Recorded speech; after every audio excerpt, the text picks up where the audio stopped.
श्री कृष्ण जन्माष्टमी व्रत कथा। भाद्रपद कृष्ण पक्ष की अष्टमी को रात के 12 बजे मथुरा के राजा कंस की जेल में वसुदेव जी की पत्नी देवकी के गर्भ से 16 कलाओं से युक्त भगवान श्री कृष्ण का जन्म हुआ था। इस तिथि को रोहिणी नक्षत्र का विशेष महत्व है। इस दिन देश के समस्त मंदिरों का श्रृंगार किया जाता है। कृष्ण अवतार के उपलक्ष्य में झांकियां सजाई जाती हैं। भगवान कृष्ण का श्रृंगार करके झूला झुलाया जाता है।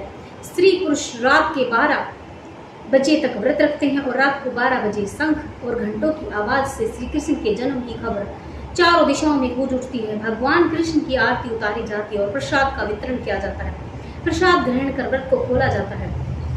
कृष्ण जन्माष्टमी की कथा। द्वापर युग में पृथ्वी पर राक्षसों के अत्याचार बढ़ने लगे। पृथ्वी गाय का रूप धारण कर अपनी व्यथा सुनाने के लिए अपने उद्धार के लिए ब्रह्मा जी के पास गई।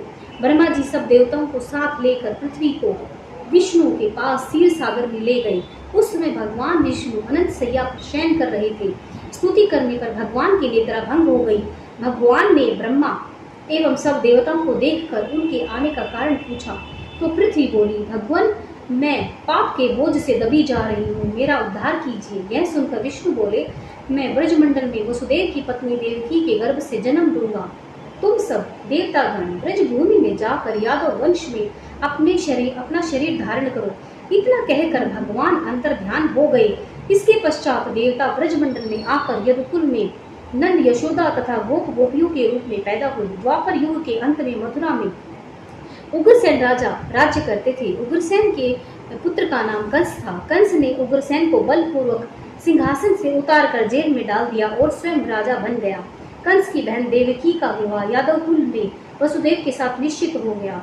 जब कंस देवकी को विदा करने के लिए रथ के साथ जा रहा था तो आकाशवाणी हुई कि हे कंस, जिस देवकी को तू बड़े प्रेम से विदा कर रहा है उसका 8वां पुत्र तेरा संहार करेगा। आकाशवाणी की बात सुनकर कंस क्रोध से भरकर देवकी को मारने के लिए तैयार हो गया। उसने सोचा न देवकी होगी न उसका कोई पुत्र होगा।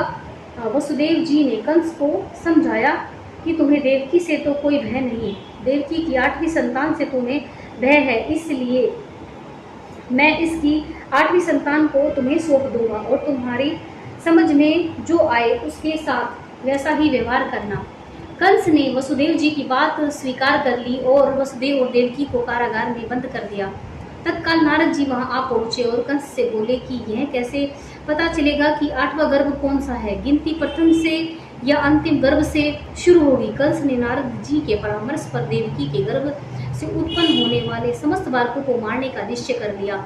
इस प्रकार एक एक करके कंस ने देवकी के 7 बालकों को निर्दयतापूर्वक मार डाला। भाद्रपद के कृष्ण पक्ष की अष्टमी को रोहिणी नक्षत्र में भगवान श्री कृष्ण का जन्म हुआ। उनके जन्म लेते ही जेल की कोठरी में प्रकाश फैल गया। वसुदेव देवकी के सामने शंख चक्र गदा पद्मधारी चतुर्भुज भगवान ने अपना रूप प्रकट कर कहा, अब मैं बालक का रूप धारण करता हूँ, तुम मुझे तत्काल गोकुल में नंद के यहाँ पहुँचा दो और उनकी अभी अभी जन्मी कन्या को लाकर कंस को सौंप दो। तत्काल वसुदेव जी की हथकड़ियां खुल गई, दरवाजे अपने आप खुल गए, पहरेदार सो गए। वसुदेव कृष्ण को सूप में रखकर गोकुल को चल दिए। रास्ते में यमुना श्री कृष्ण के चरणों को स्पर्श करने के लिए बढ़ने लगी। भगवान ने अपना पैर लटका दिया। चरण छूने के बाद यमुना घट गई। वसुदेव यमुना पार कर गोकुल में नंद के यहाँ गए। बालक कृष्ण को यशोदा जी की बगल में सुलाकर कन्या को लेकर वापस कंस के कारागार में आ गए। जेल के दरवाजे पूर्ववत बंद हो गए। वसुदेव जी के हाथों में हथकड़ियां पड़ गई, पहरेदार जाग गए। कन्या के रोने पर कंस को खबर दी गई। कंस ने कारागार में आकर कन्या को लेकर पृथ्वी पर पटक कर मारना चाहा, परंतु वह कंस के हाथ से छूटकर आकाश में उड़ गई और देवी का रूप धारण कर बोली, हे कंस, मुझे मारने से क्या लाभ, तेरा शत्रु तो गोकुल में पहुंच चुका है। यह दृश्य देखकर कंस हतप्रभ और व्याकुल हो गया। कंस ने श्री कृष्ण को मारने के लिए अनेक दैत्य भेजे। श्री कृष्ण ने अपनी अलौकिक माया से सारे दैत्यों को मार डाला। बड़े होने पर कंस को मारकर उग्रसेन को राजगद्दी पर बैठाया। श्री कृष्ण की पुण्य जन्म तिथि को तभी से सारे देश में बड़े हर्षोल्लास से मनाया जाता है। बोलो श्री कृष्ण चंद्र भगवान की जय।